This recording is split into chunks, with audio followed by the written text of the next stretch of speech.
Hello. So one thing I wanted to mention, which has been mentioned a couple of cruises and seminars, was that I was thinking of my dog when you chose me both times, and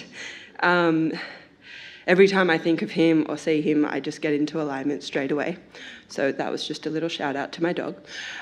But my question... Is your dog easy to love? Yes, so easy. So that's a good process. Yeah. It's also a little conditional. Yeah. It's all right, but...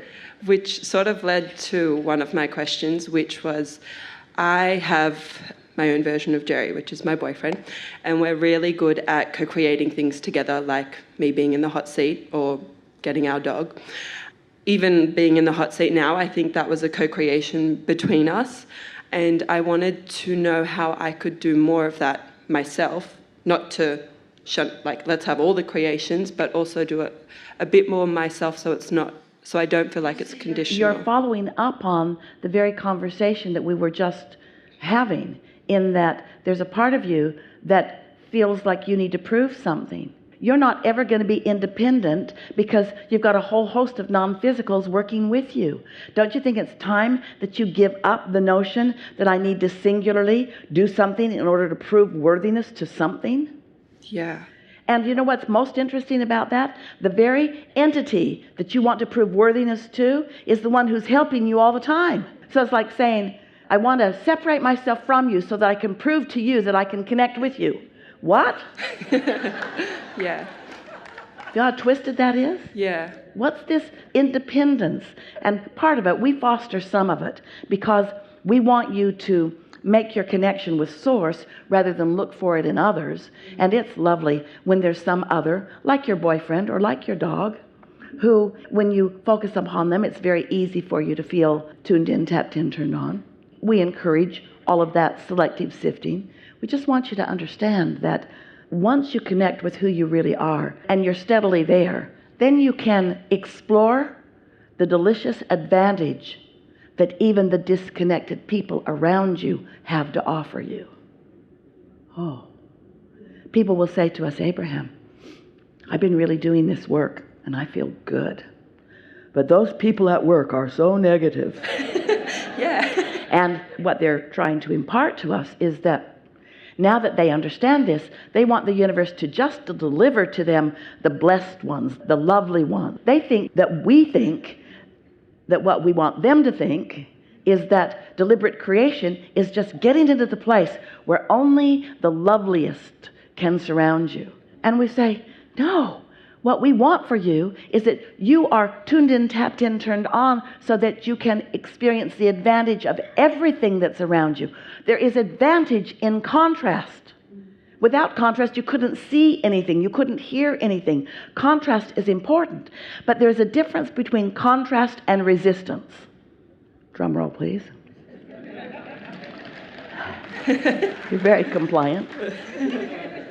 Contrast is variety. Resistance is looking at the variety, choosing the unwanted and trying to hold it away. Resistance is attention upon something unwanted to the degree that it's reverberating in your vibration and therefore interfering with your source energy version of same subject.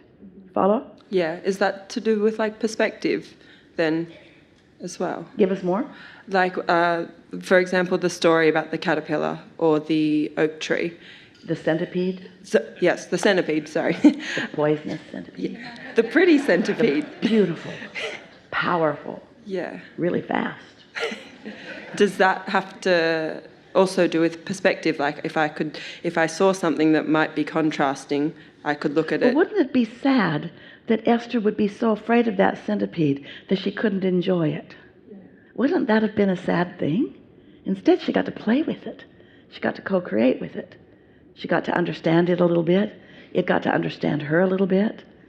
We know you think that we're really stretching out there, but you're brilliant in wanting to reintroduce that back into this conversation because that is exactly what we're talking about. Esther wrote an email to someone back home that was talking to the printing company about that. And Esther's entire intention as she was writing the email was to soothe, to soothe everyone involved, because that tree is not standing there in diminishment or in blame in any way. And wouldn't it be nice if when Esther drives in her front gate next time she's back at the office, that instead of feeling the sadness of a broken tree or the clumsiness of a not careful driver, wouldn't it be a lovely thing if she could feel the return to the wholeness of herself that she accomplished, and the unimportance of the event, and appreciation for the new perspective that she gathered as a result of it? Life is so rich, and the richness of life doesn't just come from everything that's lined up with everything you think you already know you want. What about the things that you don't know yet that you want, that you haven't yet tasted? What about the new combinations of new experiences? What about that, you see? What about the new exposure to life from your newly discovered and practiced state of alignment with your inner being? You keep moving through your own evolution. We're talking to those of you who are deliberately understanding what deliberate creation is.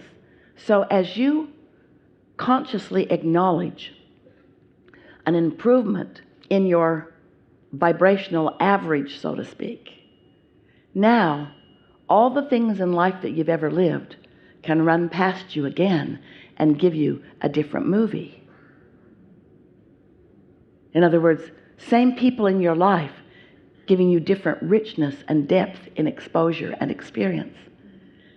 You haven't even begun to scratch the surface of what the contrast that surrounds you can provide you in terms of clarity and understanding, and most of all, satisfaction. So when you came up here, what was on your mind? How do I get the money out of the vortex and into the bank? It's already in the bank. Okay. You've lost your PIN number.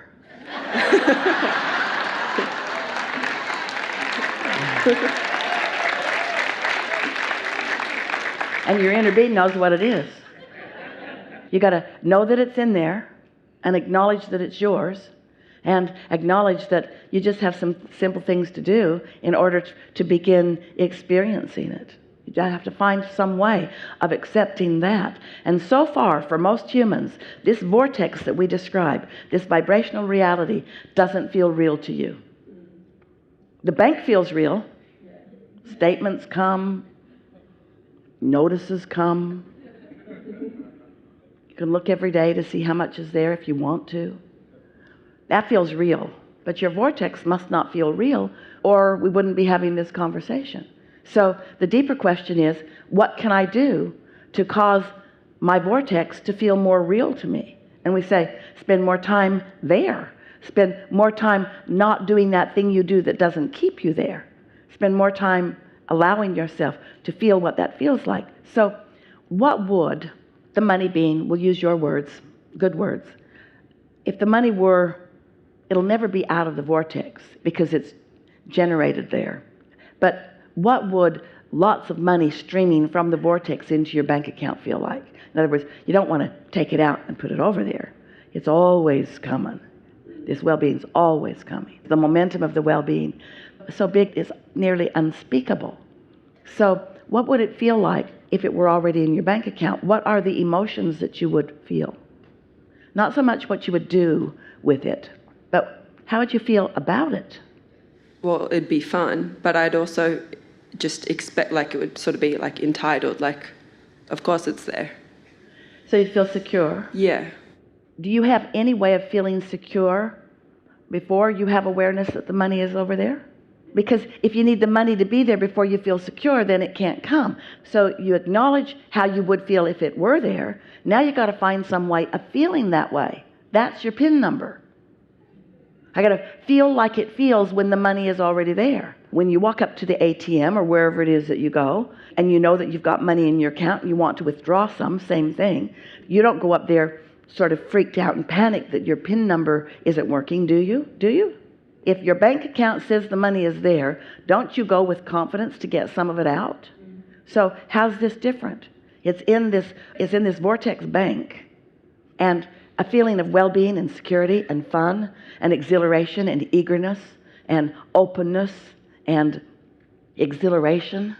Those are emotions that equal your PIN number. So as you steadily hold that, not infrequently, not sometimes stumble on it, but mostly feel insecure, that would be like going up to the ATM and trying a lot of different PIN numbers. Not sure I remember it. Let's try this one. Let's try this one. Let's try this one. Pretty soon they say, you're locked out. Too many tries. Come back later. So, you kind of getting this analogy a little bit? You got to practice until you know the PIN number. You know the PIN number. You've got the PIN number. It's within you. It feels like confidence. It feels like well-being. It feels like sureness. It feels like absolutely. It feels like I've got this. It feels like happiness. It feels like love and appreciation. So what you do, you just look for every opportunity that you can to do that until a giant poisonous centipede can walk across your floor and you still feel that way. This is a really good time for a segment of reflection.